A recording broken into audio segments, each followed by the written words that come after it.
The following Dungeons & Dragons Actual Play podcast is based on real events from the history of American crime. Some of this imagery might be upsetting. Listener discretion is advised. Infinite power, infinite power, infinite power, infinite power, infinite power.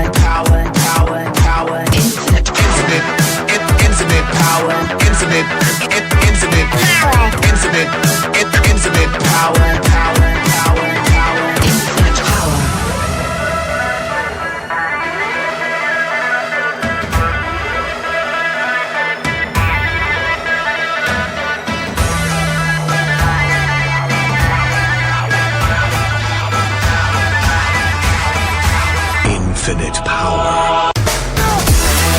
So you see Jethro out front, and he's squaring off with 4 members of the gang that has been providing you protection. They're called the Ruby Rats.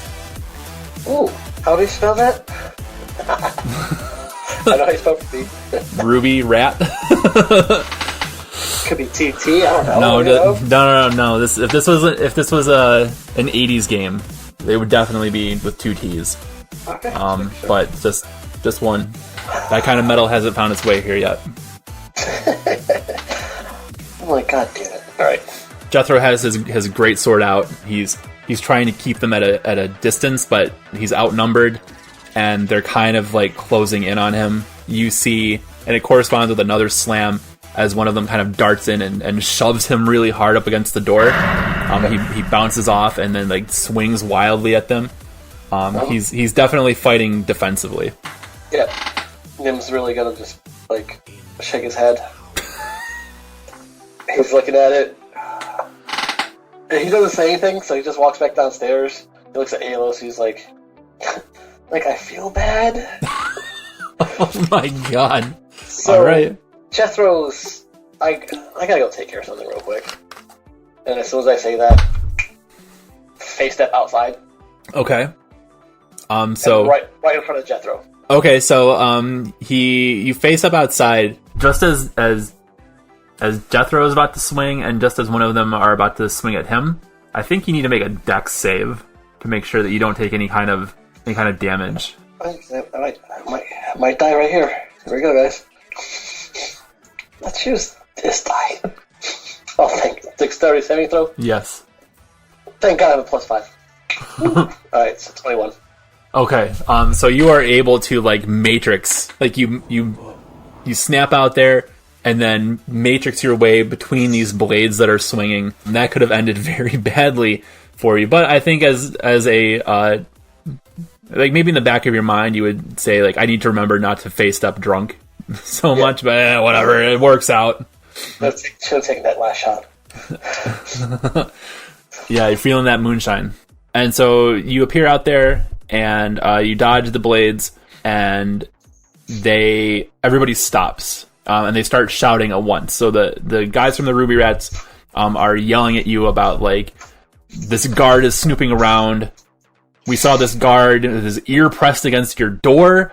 Like, are you in trouble? And then Jethro is he's like bellowing, I guess what would be scripture. That's great. Nim turned around to Jethro first. He has to reach out to put a hand on his, like, his freaking, like, nose. Schnoz. Schnoz. It's some proverb about Bahamut smoting the wicked with his fiery breath. My child. They do not know what they do. Give me a second. Relax. Breathe. He doesn't. Don't breathe that fire. Breathe. When you say don't breathe that fire, like he was inhaling, and you say that, and then he kind of gives you a look, and like his cheeks puff out a little bit, and then like a little bit of smoke just comes out. His ears, preferably. His ears and his nostrils, right? And it's like a game like you play with a little kid, right? Like his cheeks are puffed out, and then just and just like you can tell he wants to say something, but he's probably afraid of like tipping them off that this holy vessel is so close to them. The last thing that he would want is for this guy to fall into the wrong hands. Yes, because he's so righteous. Yep. Yes. Then we'll turn around to the Ruby Rats, which is an awesome name. What's going on here, guys? I told the meter change. No more being holy. It's like, all right, what's that? Like, what's going on here? He code switches. Yeah. They say, like, why is this? Like, who is this guy? Like, why is this guy hanging out? Like, guards around here? Like, that doesn't look good. So then, Nim goes back into his favorite little speech. Do I tell you guys how to run your gang? Listen. And they're like, you do. Not all the time. You very frequently do. Tell us. Okay. That's neither here nor there. This great man here has helped me today. He's doing us a favor. I would think that you should take heed in the words that I'm saying right now. Make a performance check. Because I think that you've probably had this conversation or like something similar with him before. And it's almost like you're trying to say that he's a mark without telling them that. Like, well, do they know? Like, do they know that Nim is a huckster? I think they suspect it. Okay. But he may have run con on them to get them to protect him. Okay. But it was a 15. Okay. Yeah, they trust you. Well, I mean, no, they don't trust you, but they're willing to see how all of this plays out. So back inside the house, while this is happening out front, Alos is, I guess, just kind of keeping watch. Yeah, I might be trying to like crack the door open a little bit so I can hear and try and do it stealthily. Okay. Do I need to make like a sleight of hand check or stealth check? Yeah, you can make a stealth check. That's a natural 20, so that's a 27. Okay, yeah, so... yeah, womp, womp, womp. Yeah, I have yep. sound effects. We need sound effects. We're low tech. We're low tech for now. That was pretty good. Can Mark do this? I think that Mark is probably going to add something in there at this point in the editing. Mark is our producer. The comparable Mark Warren, who what's the timestamp on this so I can shout it out at the end? Because we're getting close. Aeolus has no problem opening the door, and he hears everything, and like is hidden from it all.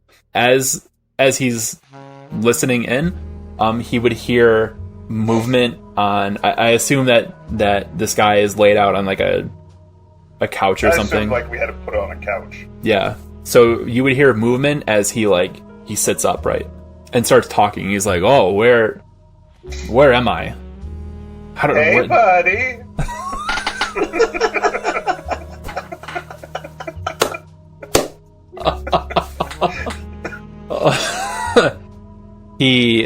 He looks around and he's like, he rubs his eyes and he looks at you by the door and he's like, what are you doing?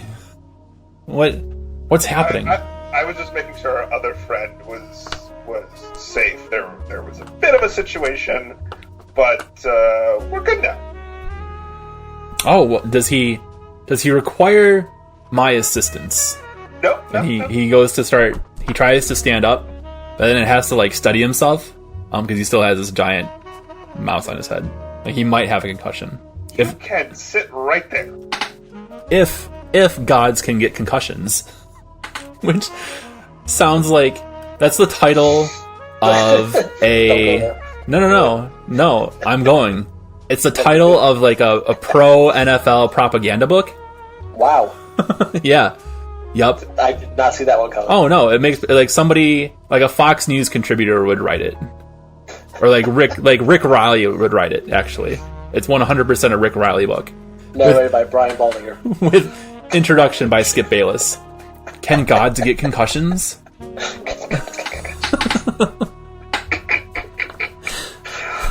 To the fan of history. Oh no. Yeah. Oh no. It would totally be like an NFL junk science, like CTE. When real men played football. Nobody's proven CTE kind of thing. But here at Strength Check, we believe in science. So, yes, we do. Throwing that out there. Hashtag science. Hashtag science. Podcast. Science. Yeah. He sits down, but you can see that he's trying to work out a way to get involved. And I think when he sees that the door is open, he might start shouting like like grumpy old man stuff, I think, like, go away. Leave these good men alone. Let us have our peace. Oh Lord. Yeah, you said it. That's literally what Nim says because he can hear it. Jethro's probably like, he's risen.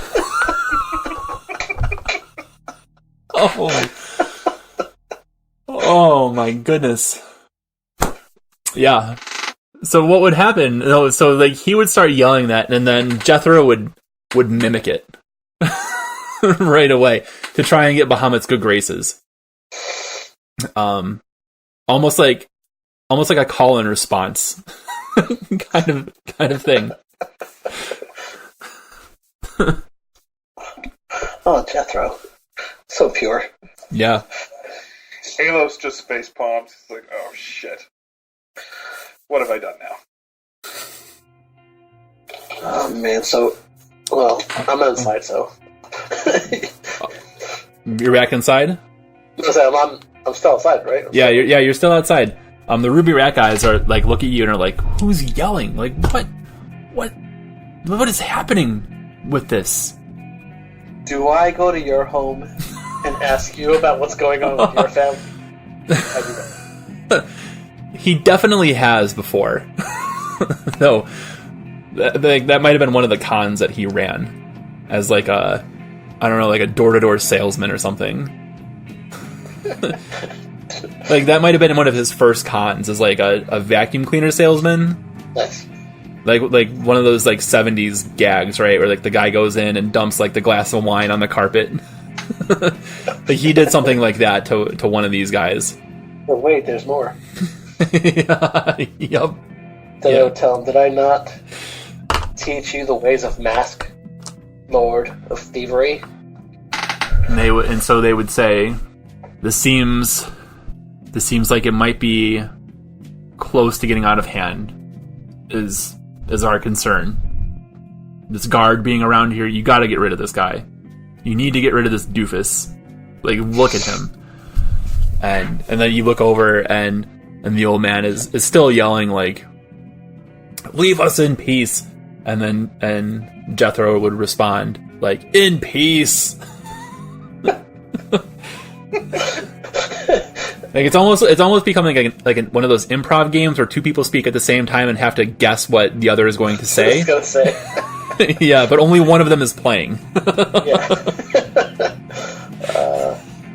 Nim turns to the Ruby Rats. Mm-hmm. He leans in, whispers, I know what I'm doing. Leave now. So they will take their leave, but they're not. So they're going to back off, but very visibly, as they spread out. They're still in formation, basically. Still watching this. They do not trust, or they don't like Jethro. They don't want him there. Had you not intervened, they probably would have killed him. Yeah, I sense that. Nim will turn back around, look at Jethro. Jethro, my son.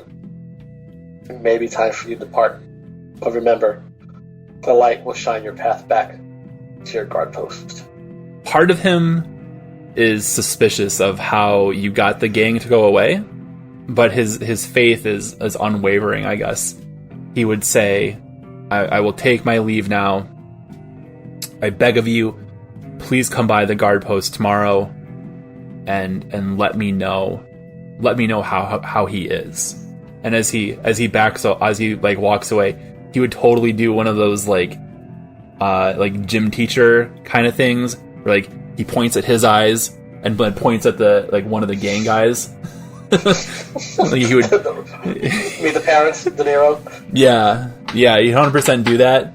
And then he would sheathe his great sword and start just like dundering back off to his post, and you would see one of the ruby rats kind of peel off to follow him. Well, since that's been taken care of, I'm going back inside. Okay. See you, fellas. So you go back inside, and the old man says, I was told that there was a problem. What were you able to resolve it? Is everything well? Everything's as good as it can possibly be, sir. He nods, and he says, I have a problem. I can't seem to remember who I am. And he touches the knot on his head again, and he says, whatever you said, it was a hammer that did this to me. Totally. Everybody got hammered tonight. In their own way. Yeah. Listen, I'm not good at much. I'm not good at much. As anybody listening to this can testify. But I can deliver a bad joke. Oh, you sure can. I see it live. Yeah.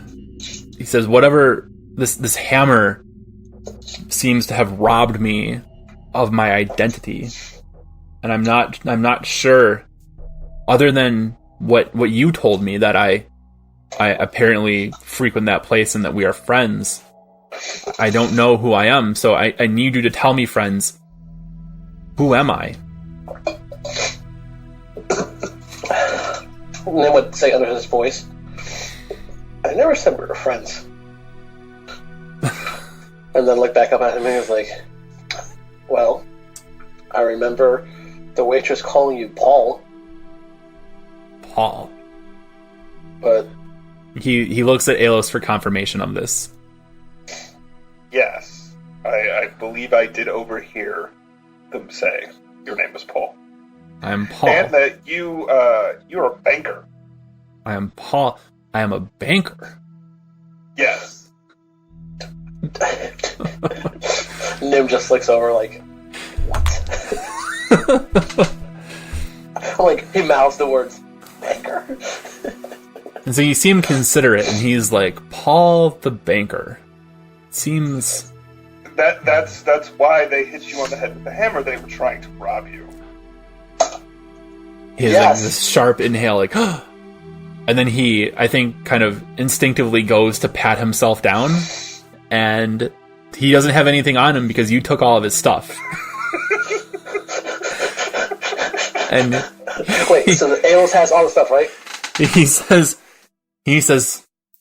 it appears that they did rob me. Friends, we need to return to that place. I need to. And he tries to stand up again, and then immediately like sits back down. He can't. Easy there, friend. You know what fixes your problem? More moonshine. And he smacks his lips again. He says, well, that seems to have not sat right with me before. I don't remember getting here. But you did tell me that I like to drink. Definitely. And he says, where are we? And I guess, is there anything to drink? Because I, Paul, like to drink. And he's trying to like convince himself of this. like he's trying to like jog his memory. Like maybe if he says these things out loud enough times, A, he'll believe it, or B, like something that he says will cause him to remember being Paul, the banker who drinks a lot. I look over at Nim and I ask him, do you have any booze here? Do I have any booze here? How long have you known me? Well, I figured the answer was yes, but the polite thing to do would be to ask. The entire room is a you bar. You have a bottle of moonshine in your pouch. That's for me. Oh, so now you want to that's drink fine. mine. Well, we are in your home. But I pull out the bottle of moonshine that I pilfered from the bar, and I hand it to Paul, and I'm like, drink up. It'll fix your memory. I like that there, had this god not been here, this could have easily devolved into like an argument about etiquette. Oh, it almost just did. Like, Who they comes are to my home and doesn't offer their booze? Well, it's your home. like How do you come to my house with empty-handed? Like they're gentlemen they're gentlemen con men. I see it as kind of dirty, rotten scoundrels. That's what I was just gonna say. That's a perfect analysis of the situation. I listened to the episode of Presidential about Martin Van Buren, and who I knew nothing about, but just the fact that he wore velvet green suits with a yellow shirt or a yellow tie is like coming to mind right now. Oh no. oh yes. I don't know, that podcast is amazing. Like, you should not listen to this show and listen to something that's actually educational. For the podcast? Yeah, we'll have to delete that comment. No. Link it in the show notes. Shout out to Lillian Cunningham, Washington Post. Oh no, the part where he said, "Don't listen to us." Maybe multitask. Maybe we can get her on the show. Like, maybe we could. We are about networking. The idea of anybody of any importance. The fact that we're drinking with a god. Yeah. On my couch. Yeah. Oh, and I just had an idea too, from something that somebody in the other game did. Oh, that's gonna be cool. And it's weird how the two campaigns have played out. Like, the other campaign was very dark, like very dark comedy, and this is like buddy cop, but not cops. So I guess Dirty Rotten Scoundrels. Yeah, fits perfectly. This is it was like the perfect pairing. Yeah.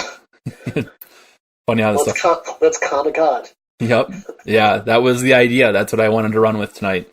What happens when people find a god who has forgotten that he's a god? So yeah, you give him this bottle of moonshine, and I'll roll to see. Well, first I want to see how many swallows he's able to have. So I'll roll a d8 for that. 5. 5 big gulps of this go down, and then we'll make a check for it. And I rolled a 19. His liquor. Yeah. What's a god? Yeah. So, I mean, who knows how that knot on his head is affecting him. But for now, he puts it down, and I think he would just like put it down like it's nothing. Like, he's not like a barbarian god or anything, so it's not like he would have like a triumphant belch or anything afterwards. It would just be like matter of factly, like in Thor Ragnarok, when Valkyrie tells Thor that he's got until she finishes the bottle to talk, and she just guzzles it down and then like tosses it and walks away. Like, he kind of did that. Like, oh, I'm Paul the banker. So why, as a banker, why am I in this place? You were making a delivery to a business down here. Name just looks at Alos like, what? A banker delivery.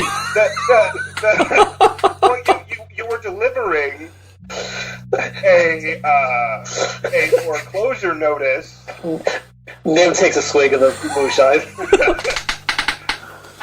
To a nearby business that your bank was foreclosing on because they were late with payments. And you don't like doing it, but it's part of your job, and you were dressed nicer than the riffraff around here, and that's why you were marked for robbery. Okay. That makes sense. You need a deception check. Yeah, please make a deception check. That was good. 19 plus 3, so 22. Yeah, I think he would repeat, like, as you're telling him that, he's repeating, like, the basic facts out loud, and he's trying to, like, fill in the gaps.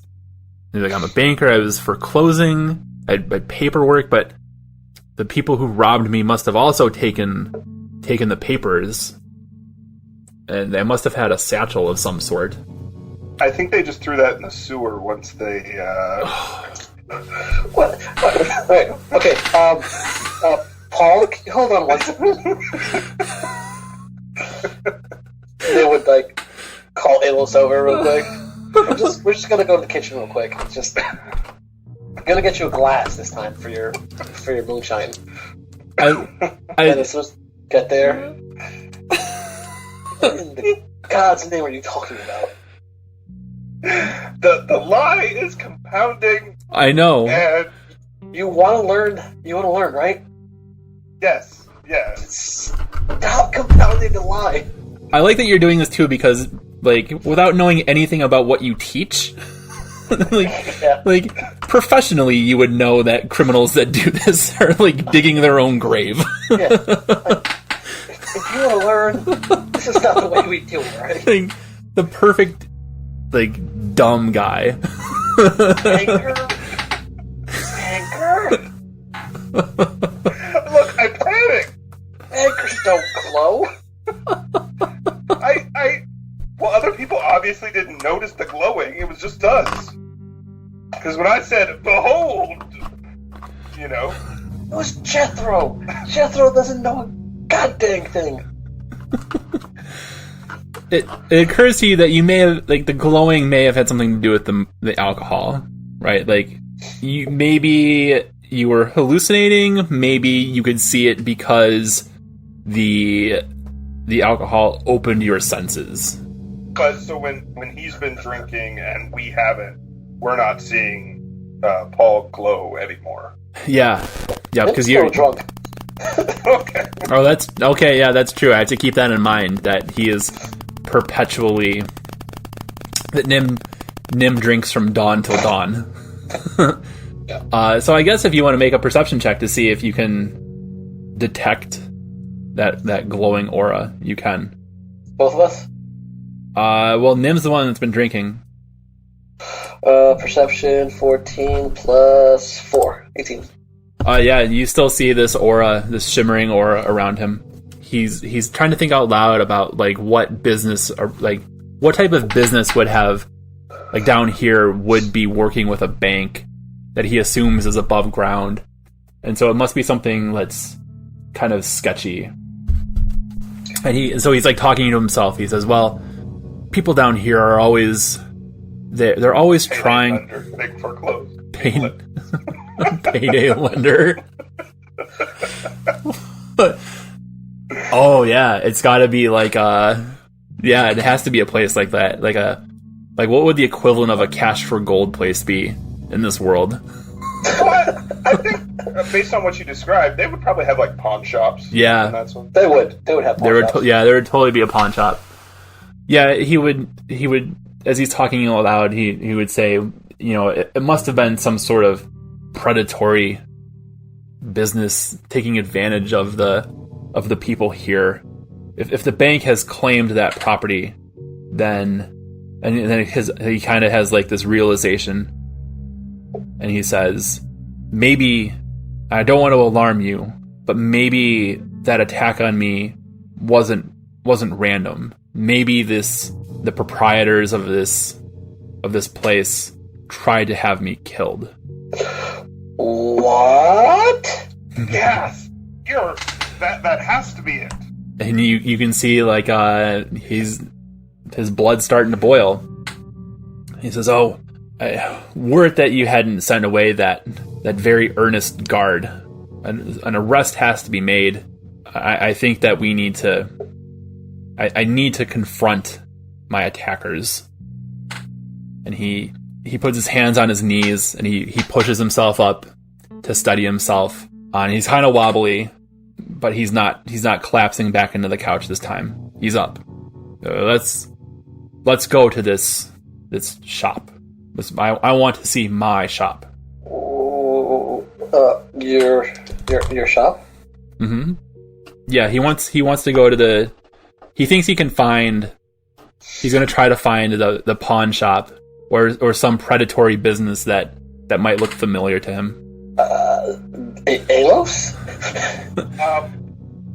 They're closed because it's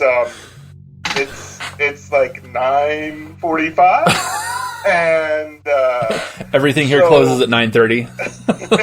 Yes, and all predatory businesses close at 9:00. It's blue law. Yeah. So we'll have to convene in the morning. But you can totally just stay here.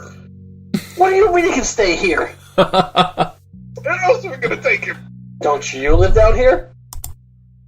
You do. I don't know. First off, you don't offer your booze when you come here, and now you're offering for him to stay in my place.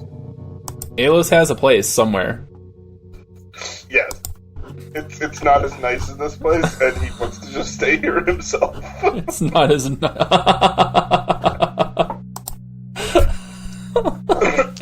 I mean, like we had to get Gary the guard to take him here, so we can't just like take. It's Jethro.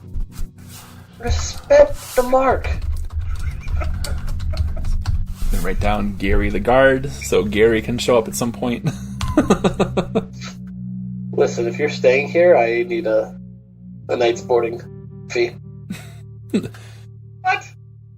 No, that's ridiculous. Do you see? You can go outside. See all that chaos going on out there?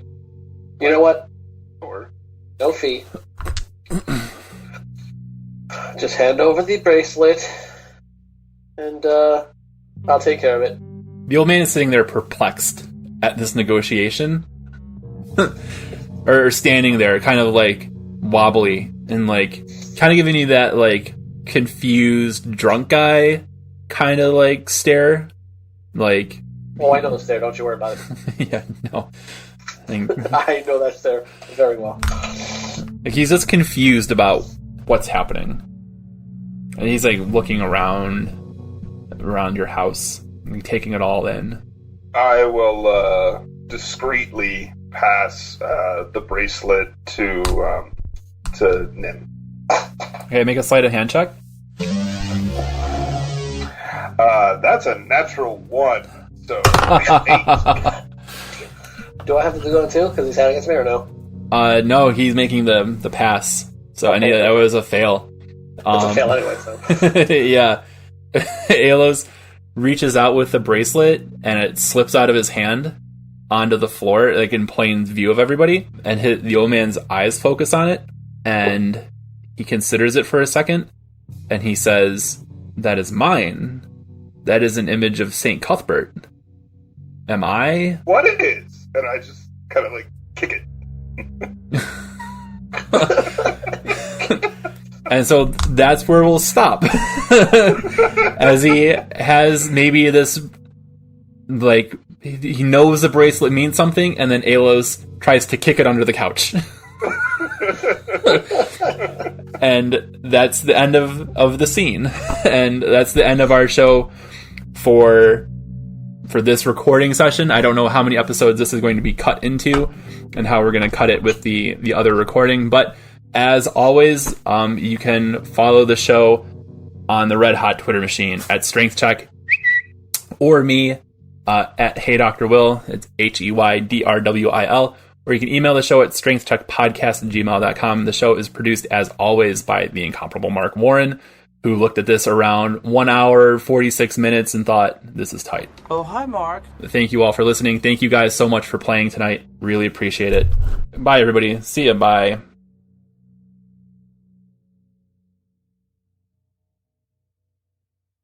Hi again, everybody. This is Dr. Andy Wilczak. I wanted to say thanks again for taking time to listen to the show. We really appreciate it. The reason why I wanted to make Strength Check into an Actual Play D&D podcast, when there are so many other Actual Play shows out there that are probably way better than anything that I could do, is I want to draw your attention to a project that I'm a part of here in northeastern Pennsylvania. We're calling it Play for Progress, and the idea is to use D&D and eventually, hopefully, probably other tabletop games to help middle school and high school kids who are struggling with mental health problems or addiction issues, or who feel alienated or isolated in some way. This part of Pennsylvania has been hit really, really hard by the opioid crisis. This part of Pennsylvania has a very high alcoholism rate, and this part of Pennsylvania is diversifying very quickly, and there are those who have capitalized on that to try to create more conflict between people. So we have a lot of kids here who are alone and who are suffering, and suffering mightily. So what we're doing, and the point of this message now, is to just let you know that we are raising money to make Play for Progress a sustainable force for good in the northeastern Pennsylvania area. If you have even $5 to spare for us, you can go to GoFundMe.com/playforprogress with hyphens between the words, so play-for-progress. And anything that you can give us will go a long way towards making us sustainable. Thank you.